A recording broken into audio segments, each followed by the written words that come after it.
Guillaume Chiez, du service police-justice de TF1 LCI, ces réquisitions, ce n'est pas les peines qui sont tombées, c'est ce que demande le parquet financier. Elles sont lourdes. Qu'est-ce qui explique une telle sévérité ? Alors elles sont lourdes, elles sont très lourdes, puisque rappelons-le, Nicolas Sarkozy encourait une peine maximale de 10 ans de prison. Là, les procureurs du parquet national financier en ont requis 7, ce qui est énorme. Ils ont requis pendant 3 jours. Donc il faut imaginer, ils étaient 3 à se relayer.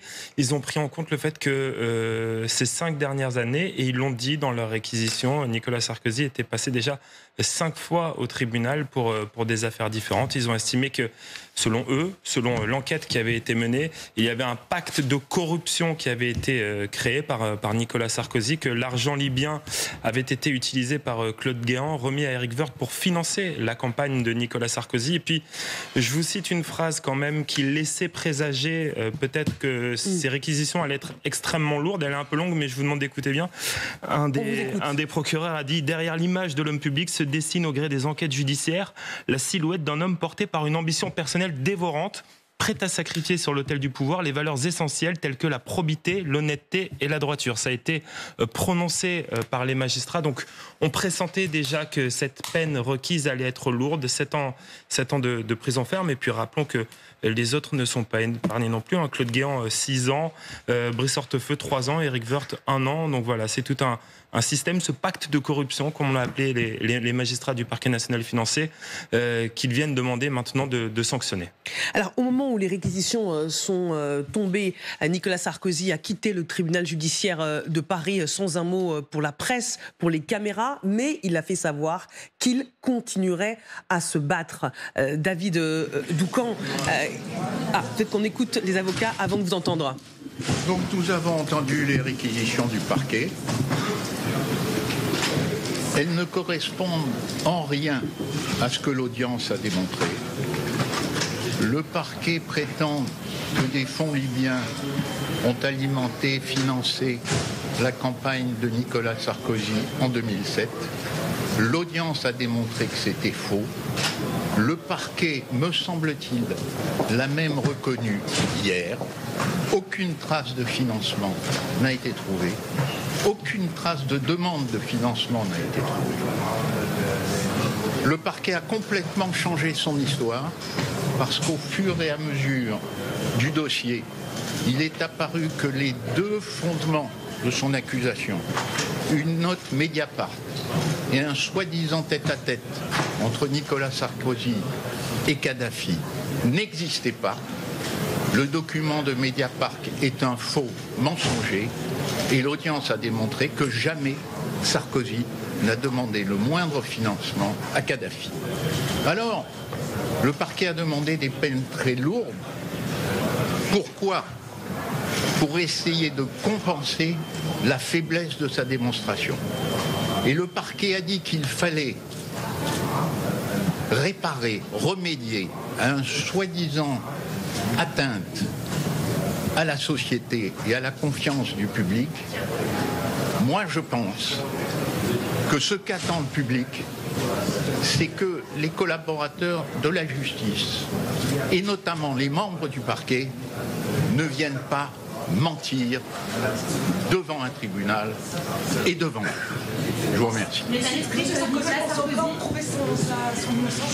Ah oui, absolument. Mais alors, on pense l'approuver parce qu'il est innocent et que, comme le disait Jean-Michel Leroy, on a entendu des peines complètement hors sol, sans aucun rapport avec les 3 mois d'audience, comme si on n'avait pas eu 3 mois d'audience, comme si le parquet n'avait pas reculé à de nombreuses reprises sur différents points. Ceux qui ont participé ou assisté à l'audience les ont en tête. Et en dépit de tout ça, et comme le disait Jean-Michel Darrois, pour masquer ses faiblesses, pour dissimuler ses carences probatoires, le parquet parle fort et demande des peines élevées. C'est pas ça la justice. Et on a encore quelques semaines de plaidoirie avec nos confrères et pour notamment Nicolas Sarkozy, démontrer que ces réquisitions, même si elles sont dites avec un ton sentencieux qui se veut sévère, elles sont vides, elles sonnent creux. Voilà. Comment votre client ? Il est combatif comme il l'a toujours été. Ça n'a rien changé. On ne peut pas dire que, compte tenu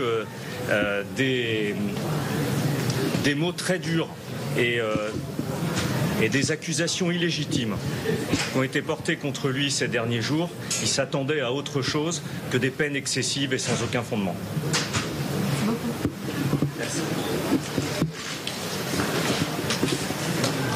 Voici la toute première réaction des avocats de Nicolas Sarkozy, alors que les réquisitions du parquet financier viennent tout juste de tomber dans le procès sur les soupçons de financement libyen de la campagne présidentielle de l'ancien chef de l'État en 2007. 7 ans de prison requis, 300 000 € d'amende et 5 ans d'inéligibilité.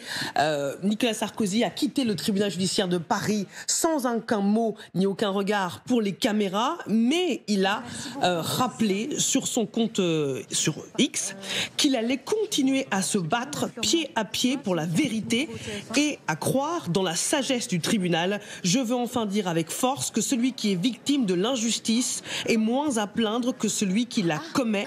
Le premier défend la vérité, le second la bafoue. Devant le tribunal de l'histoire, la place réservée à ce dernier n'est pas la plus enviable. Je la laisse à mes accusateurs. Les mots sont forts, David Doucan. Oui, et dans ce communiqué, je noterai, outre ce que vous venez de transmettre à nos téléspectateurs, au début de son communiqué, il accuse le parquet national financier d'essayer de démontrer sa culpabilité, mais en raison d'un postulat idéologique de départ. Et donc, on voit bien, et d'ailleurs, l'ancien président de la République s'est aussi confié ce matin auprès de nos confrères du Parisien, pour dire qu'au fond, il y avait une volonté, comme s'il y avait laissé entendre en tout cas, qu'il puisse y avoir une volonté politique de la part des magistrats d'essayer de le faire condamner. D'abord, il clame son innocence, et ce depuis toujours, en réalité, dans ce dossier comme dans les autres. Il clame son innocence, il dit qu'il n'y a pas de preuves réelles contre lui. Il dit aussi que le bénéfice du doute, la présomption d'innocence, sont des principes pénaux qui semblent être réservés à tous les prévenus, sauf à Nicolas Sarkozy. Et donc on sent bien que dans les jours, dans les semaines qui viennent, l'argument politique sera effectivement brandi et utilisé avec force par l'ancien chef de l'État. Argument qui est sans cesse brandi dès qu'une affaire du PNF, qu'elle soit mettant en cause la gauche ou la droite, à chaque fois, on estime que le parquet national financier agit de manière politique, et c'est quelque chose qui revient très fréquemment quand un dossier... Quel que soit le parti, la personnalité politique visée. Donc finalement, c'est pas étonnant cette partie-là, remettre en cause l'indépendance politique des magistrats. Et Arlette, quand même que parmi les phrases que vous citiez tout à l'heure, il y a des phrases qui légitimement amènent quelqu'un de bon sens à s'interroger sur la démarche, je veux dire, sur les ambitions politiques de Nicolas Sarkozy ou autres, ce que vous citiez, ce que j'ai entendu, parce que je n'étais pas... effectivement, je n'ai pas écouté le réquisitoire hier, mais c'est vrai que c'est quand même un peu surprenant la manière dont certaines formulations ont été utilisées par le parquet financier. Je pense que ça mérite et ça suscite, ou en tout cas... ça permet des questions qui sont certes habituelles quand il s'agit d'un politique et qu'on remet souvent en question les accusations, mais parfois, on ne peut pas dire que des magistrats, n'alimentent pas eux-mêmes, volontairement ou involontairement, le débat.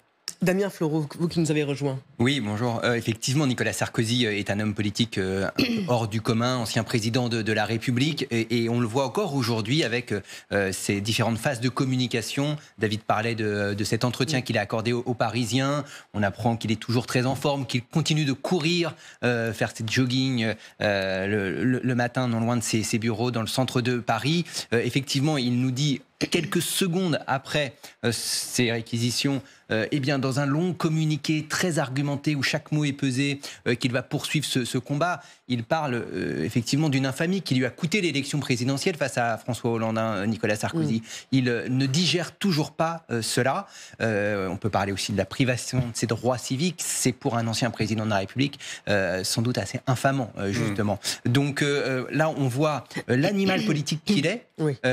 Il répond pour l'instant en mesure, on en est à l'heure des réquisitions, donc il n'est pas encore complètement à l'heure d'insulter totalement la justice ou les juges, peut-être que demain il le fera, mais on sent qu'il va monter en charge dans les semaines qui viennent. On rappelle que ce sont des réquisitions et non des condamnations. Exactement. À l'heure où nous parlons dans ce procès sur les soupçons de financement libyen de la campagne de Nicolas Sarkozy en 2007.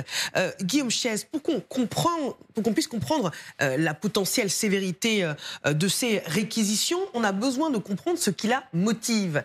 Et la démonstration du parquet, elle a été assez lourde, avec un parquet qui estime qu'il a eu un élément de preuve déterminant du pacte de corruption. Exactement. Le parquet a parlé de contrepartie diplomatique, de contrepartie juridique et de contrepartie économique. Exactement. Et donc, ils ont affirmé qu'ils avaient eu notion de ces traces d'argent liquide qui auraient été versées dans la campagne, puisque pour le moment, ce n'est pas une condamnation, ce sont des réquisitions, c'est porté par des procureurs, ce n'est pas une décision de justice. Et que donc, tout cela alimenté ce qu'ils appellent un faisceau d'indices. Est-ce que ce faisceau d'indices sera suffisant? Est-ce que les magistrats estiment que la démonstration qui a été faite par le parquet national financier durant ces 3 jours de réquisition est suffisante? J'ajoute aussi un point, parce qu'on parlait d'honneur de l'homme politique.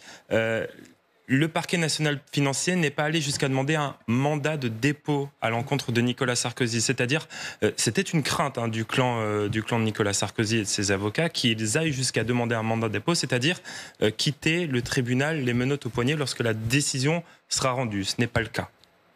Ça aurait été possible. Ça aurait été possible. Ils auraient pu demander un mandat de dépôt, tout à fait.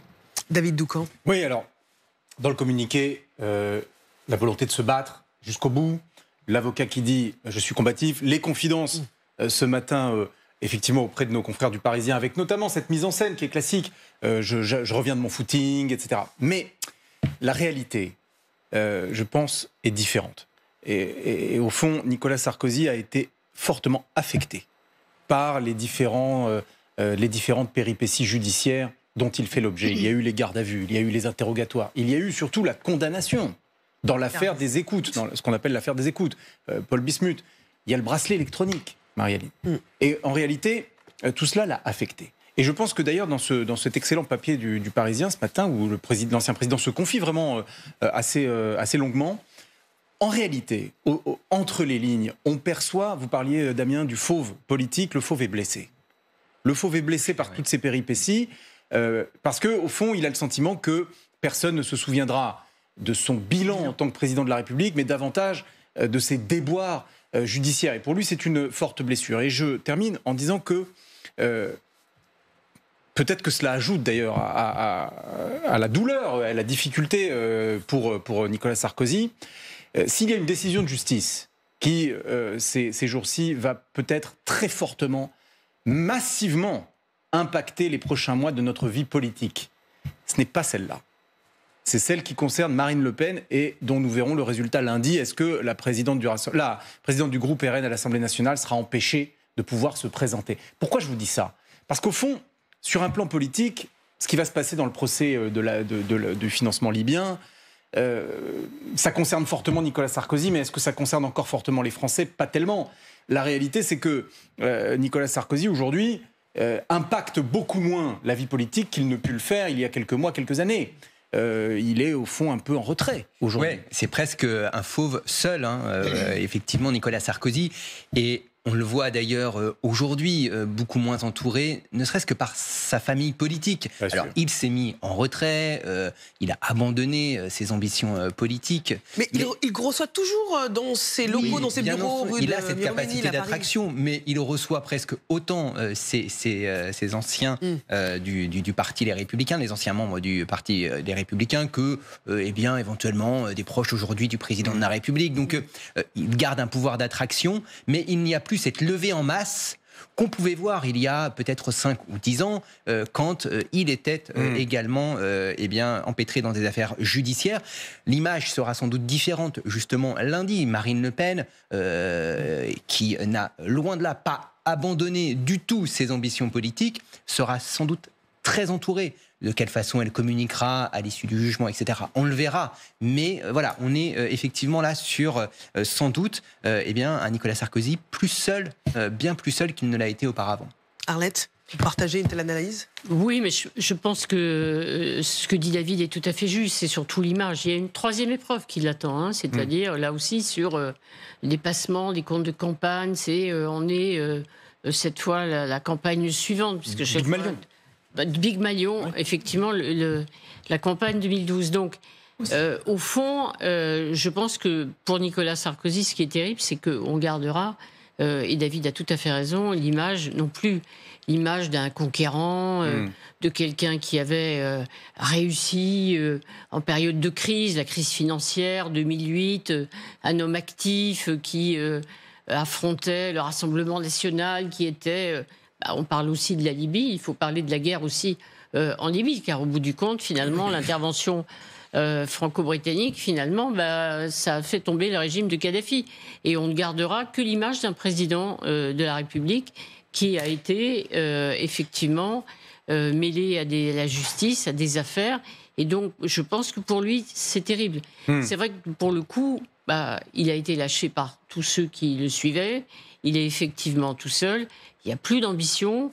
Il n'y a plus d'influence sur son parti politique, ou ce qui est devenu, ou la suite des Républicains qui veulent maintenant changer de nom, et la bataille a tourné, et on est dans une autre époque.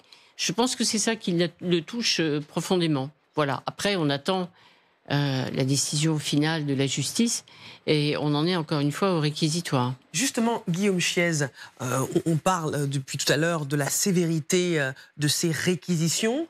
Au moment où la décision judiciaire tombera, est-ce que par le passé, il arrive qu'elle soit très très loin des réquisitions et que finalement la condamnation soit beaucoup plus faible que les réquisitions demandées par le parquet? Oui, régulièrement, les juges désavouent le parquet, ou en tout cas ne suivent pas le parquet dans leur réquisition. C'est ça qui va être intéressant aussi. Il faut savoir que c'est le parquet qui a mené le début de cette instruction quand il a été saisi. Donc les magistrats portent l'accusation. Maintenant, est-ce que les juges vont être sensibles à ce qui a été démontré par le parquet national? Ça va être très intéressant de voir. Ça va être très intéressant aussi de suivre les plaidoiries qui arrivent, c'est-à-dire les plaidoiries de la défense. Elles vont être nombreuses puisqu'il y a 11 personnes qui sont mises en cause.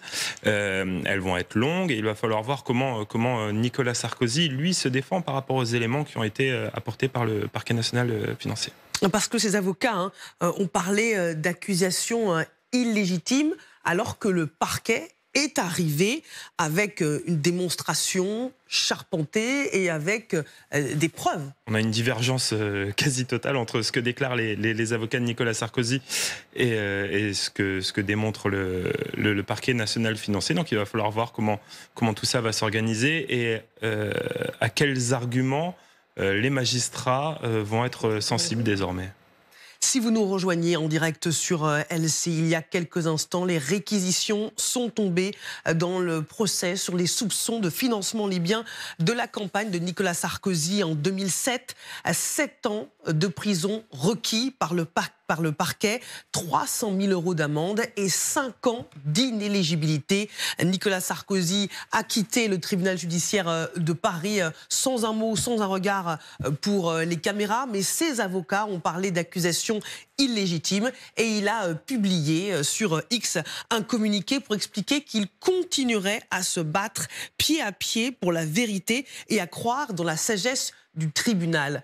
Vous parliez, Damien et David, du fauve blessé. Il faut dire qu'il y a eu la condamnation dans l'affaire des écoutes, dans le procès des écoutes. Et maintenant, il faut aussi se battre sur le front du procès Kadhafi, comme on l'a surnommé. Oui, mais quand Arlette le laissait entendre tout à l'heure, lorsque Nicolas Sarkozy utilise l'argument politique, et Guillaume, vous disiez, ils le font tous, etc. Certes, mais le problème, c'est que la justice prête parfois le flanc à cet argument, à tort ou à raison, mais prête le flanc. Pourquoi est-ce que je dis ça? Le mur des cons, ça compte. Il a existé. Ça commence à dater un petit peu. D'accord, mais ça a existé, Damien. Ça a existé, c'est vrai. Et donc, forcément, un responsable politique qui avait son visage sur le mur des cons fondé à se demander s'il n'y a pas la volonté d'aller la battre quoi qu'il arrive. Premier point. Et puis ensuite, il y a une histoire personnelle, en réalité, entre Nicolas Sarkozy et la justice. Les petits pois. Oui. Vous vous souvenez de ça? Il avait dit à l'époque, ils sont comme des petits pois. C'était une façon de dire qu'ils étaient un peu conformistes et manquaient de créativité, manquaient de courage. Oui, pardon, allez-y, Marie. Oui, parce qu'on veut rejoindre Nicolas Laurent, justement, sur place au tribunal judiciaire de Paris. Nicolas, les réquisitions sont tombées et on a compris que ce que demande le parquet, c'est une grande sévérité. Oui, dans une salle d'audience ici au tribunal de Paris, bondée de journalistes bien sûr, de curieux, de soutien de Nicolas Sarkozy aussi, qu'on a senti impassible à l'annonce de ces peines demandées par les procureurs du parquet national financier. Impassible, le visage fermé, bien sûr, il était, pour tout vous raconter, à quelques mètres de nous seulement. Pas de rictus, pas de soupir, pas d'agacement non plus. En fait, on le sentait préparé à cette peine demandée par les procureurs, peine évidemment très sévère, préparé parce que tout au long de ce réquisitoire qui avait démarré, je le rappelle, mardi, les procureurs n'avaient cessé de pointer du doigt sa culpabilité et le rôle central qu'il avait joué dans ce pacte de corruption supposé. Bien sûr, ils avaient pointé du doigt l'implication de Claude Guéant, de Brice Hortefeux, qui eux aussi ont eu des peines requises très élevées. 6 ans d'emprisonnement pour le premier, 3 ans d'emprisonnement demandé pour le second, avec leurs nombreux déplacements en Libye. Mais le principal commanditaire, je reprends les mots de l'un des procureurs, c'est Nicolas Sarkozy, l'ancien chef de l'État, qu'on a senti quand même un petit peu à la fin lorsqu'il échangeait notamment avec ses avocats un petit peu sonné. Il est passé devant les journalistes sans dire un mot. Il a quitté le tribunal judiciaire de Paris, ici dans le 17e arrondissement. Il n'a pas su convaincre les procureurs. Arrivera-t-il à convaincre les juges? C'est l'enjeu des prochains jours puisque les plaidoiries de la défense commenceront lundi.